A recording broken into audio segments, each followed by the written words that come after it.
Today's episode is brought to you by Mazars. SoundCartel. You've done the hard yards with your marketing campaign. Now it's time to activate sales. And how you interact with your customers will be pivotal to closing the deal. From SoundCartel, I'm Nicole Goodman, and this is Business Essentials Daily.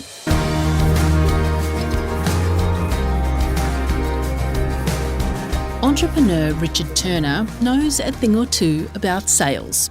He's built 4 companies in 4 different sectors, including Zen Energy, which was recognised as Australia's 4th fastest growing company in 2012 by BRW magazine. And he's written a book, The Essential Entrepreneur: What It Takes to Start, Scale and Sell a Successful Business.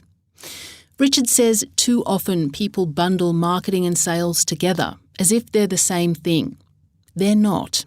So Chris Ashmore asks, what is marketing exactly?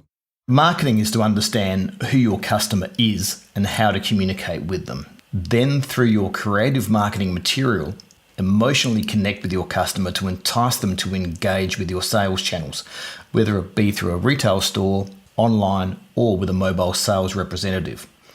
A potential customer's first interaction with your sales channel is like a first date. You may have a great photo on the dating app and profile, but if you lose them when you open your mouth, it's not going to be a good night. So, you've got to follow through and be who you present yourself as. That first engagement with your website, retail store or salesperson needs to reinforce the brand values and the brand positioning that you've portrayed in your marketing. Consistency is key throughout the entire experience, right through to the delivery of your product or service, and even after the sales experience. If you have got them to your door from your marketing material and you don't convert, it is normally because their sales experience does not match their expectations from the marketing material that drove them there in the first place to make the inquiry. So how often have you been let down by a company that looks fantastic but is absolutely hopeless to deal with? So consistency throughout the business and responsiveness is vital. Well, getting the price right is obviously important in the sales process as well. You outline some pricing techniques in your book. Can you run us through some of them? Absolutely. So look, there's many techniques where pricing is used in conjunction with the product and its benefits to attract people to your website or physical store and use to convert a sale. So there are low-cost get-you-in-the-store strategies, and these can be things like a loss leader, which is a commonly used product sold at a very low price to get people in the store with the aim of selling a basket of other products to make up for the loss. There's the bait-and-switch technique, which is advertising a product at a very low cost, but with a limited supply that sells out quickly, and then use that opportunity to upsell the customer to a more expensive product. Then there's anchoring, which is where you discount from a very high recommended retail price, which the item's never sold for anyway. You see that in the market a bit. And then predatory pricing. So this is discounted pricing used to protect your local area from competition. It is often used to hammer a new competitor to stop them getting market share and force them out of business. So they're the sort of low-cost gets you into the store strategies. Then there's pricing strategies to maximize margins, things like price skimming. So where a new technology or highly sought-after new product or a scarce product is sold at a much higher margin to capitalise on demand. You can also have a house brand. You see these in the supermarkets, a brand that you own or have manufactured under exclusively, where the margin can be maximised because it can't be bought elsewhere. By your company taking on the marketing and the logistics cost, it reduces the cost for the manufacturer, which they can then pass on. Another method for that is price discrimination, where a different price can be used for different customers, maximising margins where possible. This is more used for business-to-business sales, where buying quantities and partner categories are often used as justification for different pricing for different customers. So there's many different pricing techniques that can be used to help in converting sales and maximising margins at the same time. When there isn't an inquiry or a sale, it's important to respond quickly. Is that right? Absolutely. And this is something that we've got into very poor habits, I think, of recent times. People hate picking up the phone and making difficult calls, but People often buy on impulse, so you must have set rules within your business on how you respond to customers to give yourself the best chance of closing a sale. So you need to look at, what are your rules for engagement going to be? Will you respond immediately? Will it be within a day or longer? How many times will you let the phone ring? And how will you answer it? Look, I remember in one of my companies, Regency Foods, everyone in the company would answer the phone. Welcome to Regency Food Services, Richard speaking. How can I help you? And how long will you let people stay on hold? Will it get passed around 3 departments and then hung up on? Or will it get answered directly by someone who can actually help? As a startup or an early stage scaling business, this can be a huge advantage for you if used correctly. You have the ability to be nimble and react quickly to customer needs. So develop your systems around responsiveness and build that into your culture from day one.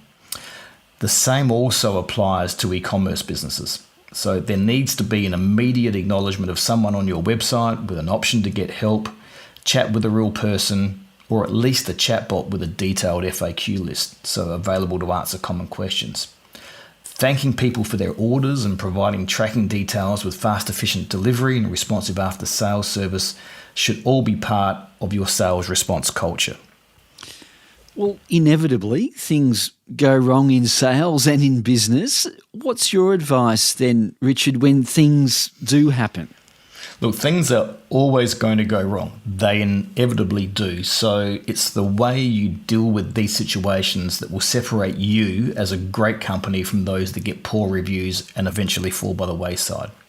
The difference, and people don't like this these days, picking up the phone, but the difference is communication.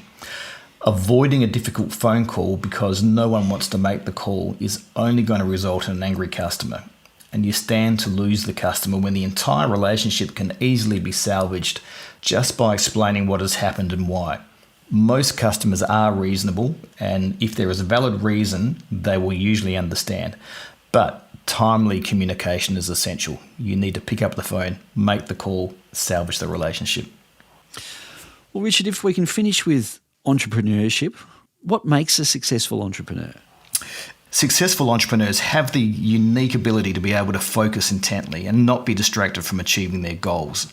They always find ways to get past obstacles that would stop most people in their tracks, and they manage to reinvent industries in themselves. I see these skills as a combination of 3 key elements. Number 1 is tenacity, which is really just not letting go of your passion. Number 2 is creativity, to think laterally and to see things differently, to piece together things others have missed. And the last one is resilience, to get back up and continue to find a way and not give up at the first obstacles put in front of you. To not accept no, that can't be done, for an answer when you know that it can be done. I see plenty of successful entrepreneurs who were brought up in business families, were taught how to run a business, and experienced all that goes with it from an early age and want to do the same. This is where the mentors are inside the family and the learnings and culture are developed from an early age. On the other hand, I have also seen entrepreneurs who have come from difficult backgrounds, who just want a better life for themselves and their families and have a great idea. These are people, often immigrants, who have the tenacity and resilience and through sheer determination have found mentors, educated themselves, got backers, found customers and learned how to get started. It's often the person who isn't bound by education and rules, the one who sees things differently, who is the disruptor. Understanding how to validate a business idea, who is the customer, how to reach them, how to carry through with your business values and rules of engagement to make sales, how to protect your IP, how to set up consistent systems to enable growth, how to present to stakeholders and investors, and how to position your business for an eventual exit are all vital lessons that can make or break a business. These are not things that just anyone knows. For me, learning about entrepreneurship and seeking mentorship from people who have created successful enterprises previously is where it all comes together. This can enable anyone with the right tenacity, creativity, and resilience to build a great business. That was entrepreneur and author Richard Turner.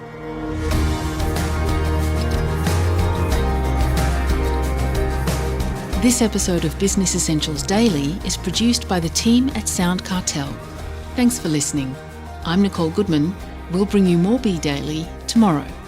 Follow @BE Daily Podcast across social media and head to bedaily.com.au for more from the Business Essentials Daily podcast. SoundCartel. This episode was brought to you by Mazars. To find out more, visit mazars.com.au. That's mazars.com.au.